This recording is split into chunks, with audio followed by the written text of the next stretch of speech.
안녕하세요. 대기업에서 로보미 기계업종 분석만 2,000개 이상 진행한 멘토 박태욱입니다. 자, 오늘은 두산바켓 보도록 할게요. 오늘 두산바켓을 보는 이유는 실적이 좀 나왔기 때문에 보는 겁니다. 그래서 해당 부분에 대해서 말씀을 좀 드릴 예정이고요. 두산바켓이 이제 건설 시장 침체 그리고 그로 인해서 실적이 좀 부진하게 나왔다. 하지만 주가는 좀 큰 폭의 하락을 하지 않고 오히려 양봉으로 마감을 하는 모습을 보여줬습니다.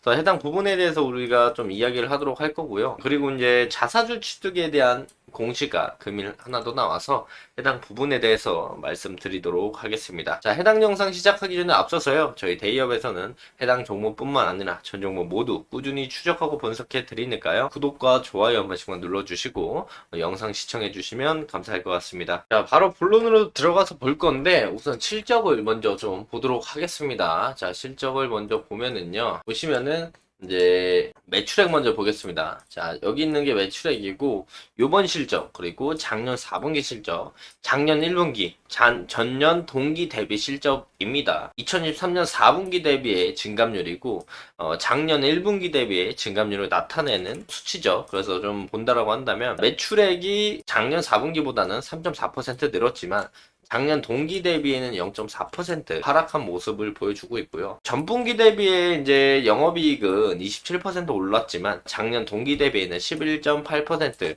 빠진 모습을 보여주고 있고요. 그리고 이번 실적을 봤을 때 전분기 실적보다 36% 증가했지만 동기 대비 전년 동기 대비 5.5% 하락을 했고 법인세 차감하고 나니까 당기순이익이 거의 작년과 동일했었고 전년 동기 대비에는 4% 정도 올라온 모습을 보여줍니다. 예, 해당 부분에 대한 이제 영업이익에 대한 부분들은 환율에 대한 부분들도 충분히 이유가 있었습니다. 건설기계 시장 침체도 있었지만요. 시장 침체로 인해서 프로모션 비용들이 좀 증가를 했었고 그리고 원화 약세로 인해서 환율이 좀 크게 올라오면서 영업이익이 줄었다라고 볼 수가 있어요. 왜냐면은 수출을 많이 하는 기업이면 기업일수록 해당 부분에 대해서 이제 환율에 대한 환차익에 대한 뭐 수익을 볼 수도 있겠지만 손실을 보는 경우도 있기 때문에 이제 그 작년 동기 대비나 뭐 전분기 대비에 환율에 대한 변동성이 커진다면 수혜를 볼 수도 아니면 부정적인 영향을 작용할 수도 있습니다. 그래서 이제 조금 더 자세하게 매출을 이제 달러 기준으로 이제 제품별로 좀 살펴본다라고 한다면요. 건설 그리고 농업 조경용, 소형 장비와 산업 차량, 포터블 파워 분야가 각각 작년 동기 대비에 1%, 16% 감소를 했고요. 지역별 매출 감소율은 북미 2%, 유럽, 중동, 아프리카 쪽이 14%, 아시아, 라틴 아메리카, 오세아니아가 6%로 전 지역의 매출이 좀 줄어드는 모습을 보여줬습니다. 이 줄어든 게 두산 바켓이 잘못이 아니고 전체적으로 이제 건설기계에 대한 시장이 침체 국면에 있기 때문에 이 부분에 대해서 이제 좀 줄어든 거라고 생각을 하시면 좋을 것 같고요. 두산밖에 관계자가 이야기를 하기에는 지난해 호황을 지나서 올해 시장은 좀 숨고르기 하는 상황이라고 이야기를 하면서 북미 지역의 이제 긍정적인 경제 지표들을 우리가 볼 수가 있죠. 북미의 이제 긍정적인 경제 지표를 좀 고려했을 때 소형 장비 수요가 계속해서 지속될 것이고 중동 남미 등의 성장이 좀 예상이 된다라는 점을 우리가 지켜볼 수 있다라고 말씀을 드릴 수가 있겠죠. 보시면 이제 점점 올라오는 모습들을 건설 지출에 대한 모습들이 올라오는 모습들을 보여주죠.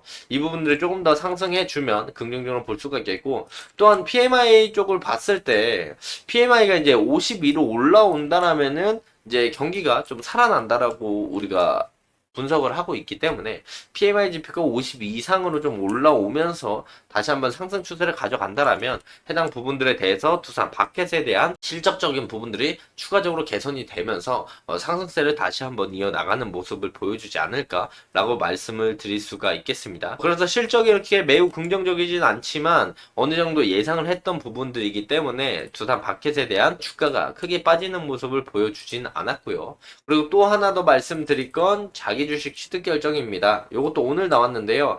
약 31억 5천만 원 정도의 자기 주식을 취득을 한다고 해요. 언제부터? 내일부터입니다. 내일부터 5월 29일까지 한 달간 31억 5천만 원 정도를 이제 자사주 취득을 하는데 취득하는 이유가 뭐냐면 주요 임원에 대한 성과를 보상하기 위해서 우리가 인센티브를 이제 주식으로 좀 나눠주는 거라고 생각을 하시면 좋을 것 같고요. 그래서 취득 방법은 장내 매수, 시장 안에서 산다는 겁니다. 즉 장내 매수로 31.5억이 들어온다라는 게 디폴트로 깔렸다라고 볼 수가 있겠죠. 시장에는 매우 긍정적으로 좀 볼 수가 있겠다. 대신 단점으로 본다라고 한다면은 이게 임원들의 매도세도 우리가 생각을 할 필요는 있겠죠. 뭐 당장 이제 받자마자 이제 바로 팔 수는 없겠죠. 그래서 27년 4월에 좀 주식을 지급할 예정이기 때문에 이런 부분들에 당장은 걱정할 필요가 없겠고, 오히려 수급적인 부분들이 여기서 31억 원치가 장내 매수로 들어온다라는 점을 긍정적으로 우리가 받아들일 수가 있겠습니다. 투삼박해서 우리가 크게 봤을 때 현재 이제 2020년 저점부터 이런 우상향의 모습을 좀 보여주고 있고요.